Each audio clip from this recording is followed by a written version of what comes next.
So basically, what the media is doing is what Mozart did. Speaking of the dead, and since one of the things that give me a pleasure in life is reading, I'm reading now what happened on March 20th in history of literature. So Ovid, can you imagine 43 BC, he wrote the Metamorphoses. How many people read these classics? Roman Republic. Um, hey people, it's a good time to read the classic poets and writers. And sorry, this is a live performance. At 1727, on this day, Isaac Newton died. How many people are familiar with his laws of gravity? So, 1784, just after midnight, a puny 7-month child named Catherine is born. 2 hours later, his sickly mother, also named Catherine, dies without ever having wakened to meet her daughter. In the morning, the mother's fair and mild husband, Edgar, lies prostrate beside her corpse, while Heathcliff, her true love, rages outside in the garden, dashing his savage brow against a tree. 16 years later, young Cathy celebrates her birthday, always neglected by mourning over her mother's death, with a ramble on the moors, where she meets her estranged uncle, that same Heathcliff, and in the tightly confined drama of Emily Bronte's Wuthering Heights, the sins of one generation, perhaps their hopes, can once again be passed on to the next.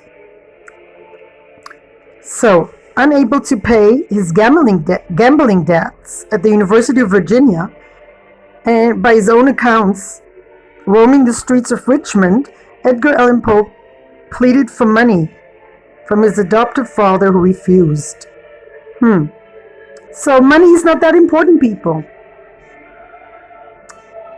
Money passes away, moves from one hand to another.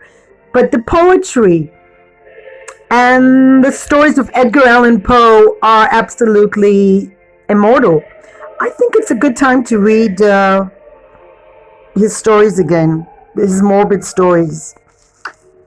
Yep, it's time to remember Edgar Allan Poe. This is a perfect atmosphere.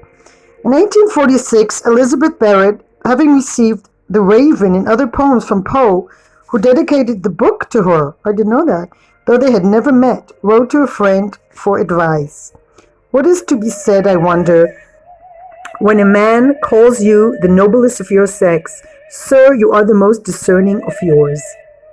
I love Elizabeth Barrett Browning.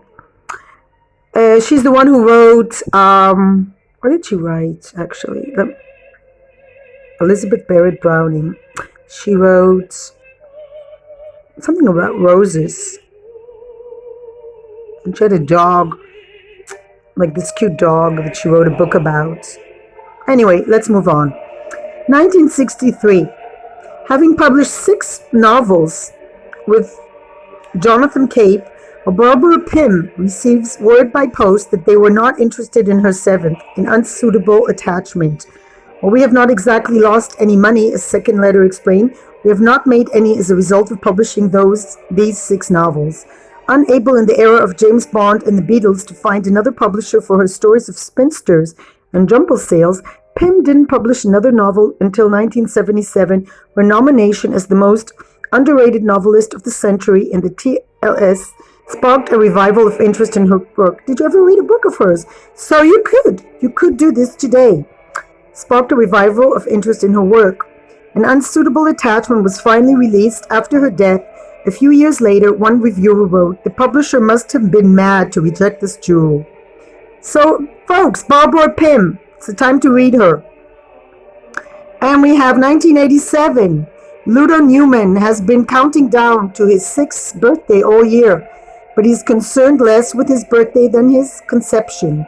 As a birthday gift, along with the Oxford Duden Japanese Pictorial Dictionary, his mother allows him to ask as many questions as he wants.